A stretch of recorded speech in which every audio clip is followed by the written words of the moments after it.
Moi, c'est pas tout ça, mais on va peut-être commencer à mettre la table parce que j'ai la dalle, moi. Oui. Ils sont où les couverts? Dans le tiroir à gauche.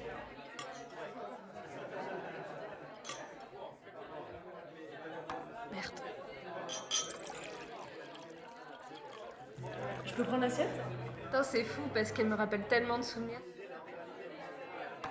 Je me souviens d'une fois, j'avais bouffé dedans, je devais avoir 11, 12, peut-être 13 plutôt. Ma mère m'avait fait des épinards en conserve, qui à l'époque, figurez-vous, était mon légume préféré au monde. Et je commence à manger, quand tout à coup je sens comme quelque chose qui croque sous ma dent. Et en regardant plus près, c'était des scarabées. Bah, ça me rappelle, moi, quand j'étais en primaire, je mangeais très peu de choses en fait, donc à la cantine, c'était toujours une question de stratégie. Manger le max de ce qui m'allait pour n'avoir pas à toucher ce que je détestais. Mais un beau jour, j'ai mal calculé. Il y avait un gros bout de... je veux même pas m'en rappeler. J'ai supplié la maîtresse, mais elle n'a pas bougé. J'ai dû prendre mon courage à deux mains, inspirer, faire face à mon destin. C'était horrible. J'ai goûté le sel de mes larmes, vraiment une scène pathétique.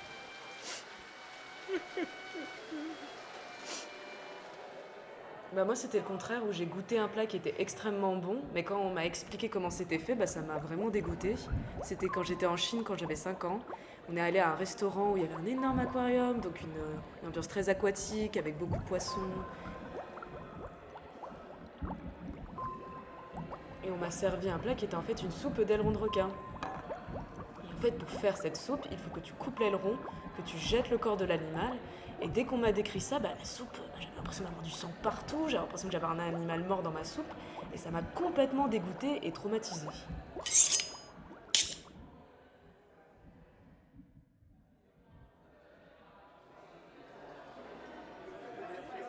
Eh ben, c'est sympa. Un petit dessert?